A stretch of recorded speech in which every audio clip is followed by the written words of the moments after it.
अगर तो आप लोग अपने आप को प्राउड फील करवाना चाहते हो, आपको अपने कॉन्फिडेंस फील करवाना चाहते हो कि यार मुझे सब आता है, अब ये डर से बचना चाहते हो कि यार आएगा या नहीं आएगा पेपर में, अगर हमने कर तो लिया। अगर अस्सलाम वालेकुम दोस्तों, कैसे हैं आप सभी लोग। मेरा नाम फैजान तनवीर है। आज की इस वीडियो के अंदर मैं बात करने लगा हूं आप लोगों से कि क्या आपको गेस्ट पेपर्स या कोई स्कीम फॉलो करनी चाहिए या नहीं।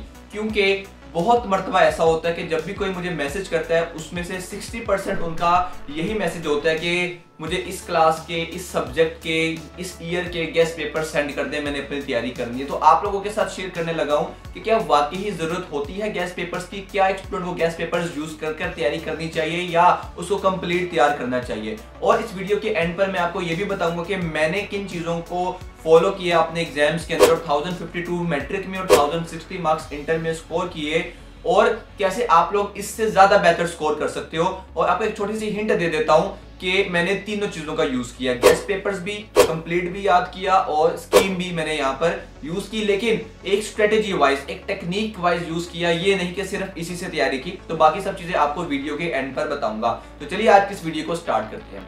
अगर एक लफ्ज के अंदर मुझे कहना पड़े ना कि क्या आपको गेस्ट पेपर्स यूज करने चाहिए या नहीं, तो एक लफ्ज जो है वो है नो।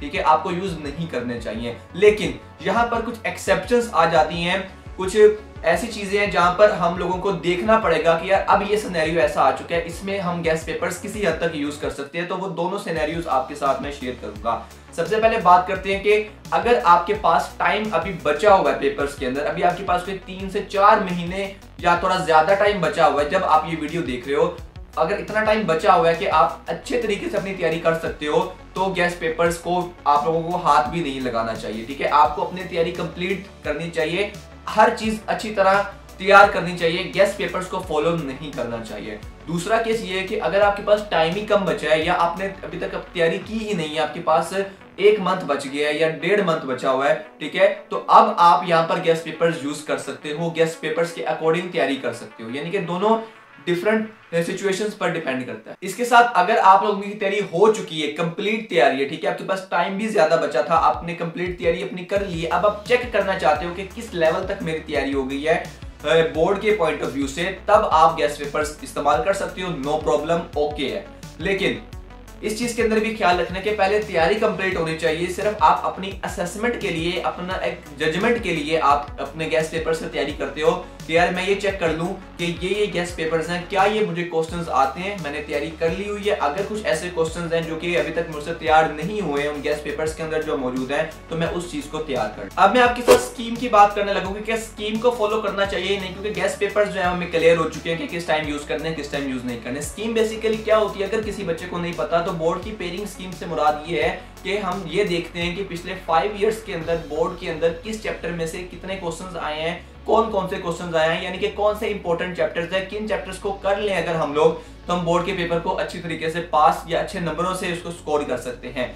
अब स्कीम फॉलो करनी चाहिए या नहीं करनी चाहिए, इस पर भी 2 सिचुएशंस बनती हैं। अगर तो आपकी तैयारी बहुत ज्यादा अच्छी हो चुकी है, ठीक है, कंप्लीट तैयारी हो चुकी है, तब आप स्कीम यूज कर सकते हो। ठीक है, अगर आपकी तैयारी बिल्कुल भी नहीं हुई है तब भी आप स्कीम यूज कर सकते हो। लेकिन दोनों में डिफरेंस ये होगा कि जब आपकी तैयारी कंप्लीट हो चुकी होगी या कंप्लीट होने वाली है, तो आप स्कीम को देख सकते हो, एनालाइज कर सकते हो कि ये चैप्टर्स में से लॉन्ग क्वेश्चंस आए हुए हैं, क्या मेरे ये चैप्टर्स कंप्लीट है। आप अपना एक टिक मार्क कर सकते हो कि हाँ ये चैप्टर बोर्ड में आया हुआ है, ये मेरा इस चैप्टर का ये लॉन्ग आया हुआ है, ये मेरा चैप्टर जो है वो कंप्लीट है, मुझे ये वाला लॉन्ग आता है। ठीक है, अगर आपकी तैयारी बिल्कुल भी नहीं है, ठीक है, आप बिल्कुल स्टार्ट करने लगे हो या अभी बहुत पीछे रह गए हो, टाइम कम बचा है, तब आप ये कर सकते हो कि जो स्कीम में क्वेश्चंस आते हैं, तो आप ये देख लो कि किन क्वेश्चंस को करने से मैं एटलीस्ट पास हो सकता हूँ। ठीक है, ये सबसे मिनिमम बेंचमार्क होना चाहिए कि यार पास, कम से कम मैं पास हो जाऊं, ज्यादा से ज्यादा बहुत अच्छे नंबर आ जाएंगे। ठीक है, तो इसके लिए आप स्कीम यूज कर सकते हो। ठीक है, लेट्स से एग्जांपल के तौर पर, अब जैसे कि अगर आप मैथ के अंदर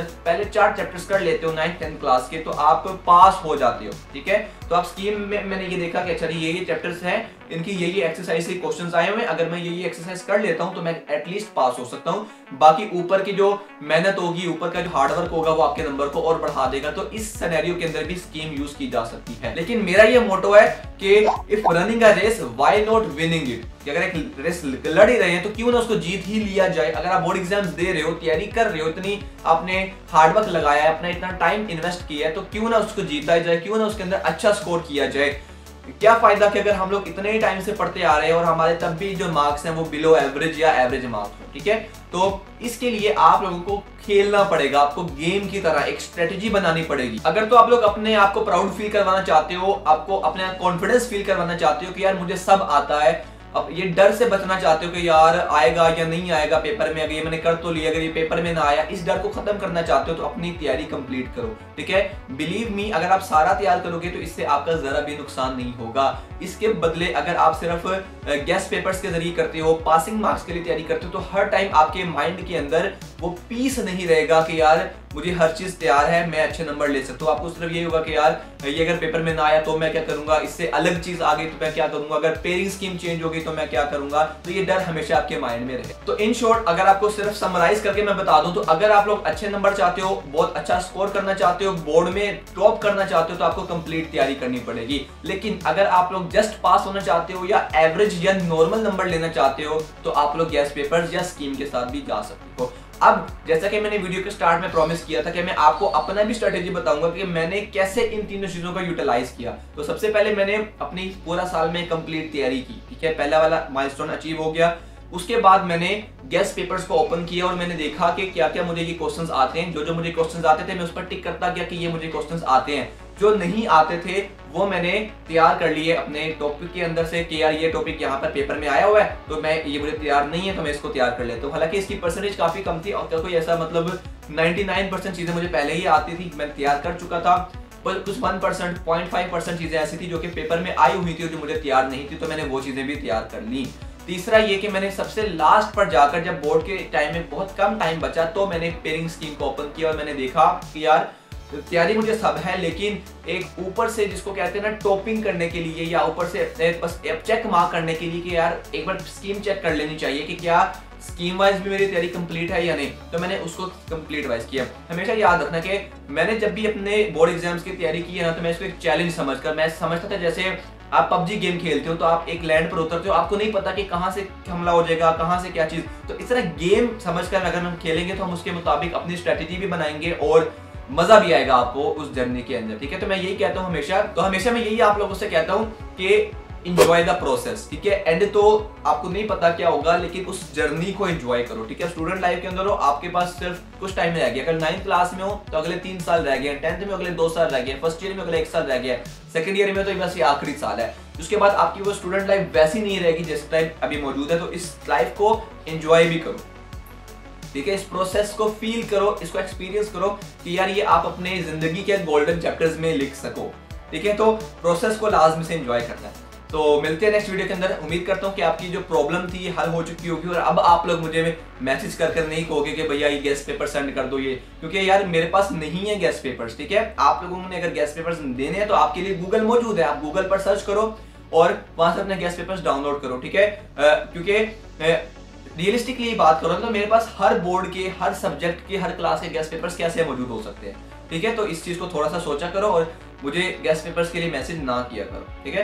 तो मिलते हैं नेक्स्ट वीडियो के अंदर, तब तक के लिए सी या टेक केयर। कोई भी सवाल है कमेंट में लाजमी करना है। ये वाली वीडियो भी आपके कमेंट से मैंने उठाई थी और मैंने उस पर पूरी वीडियो बनाई है।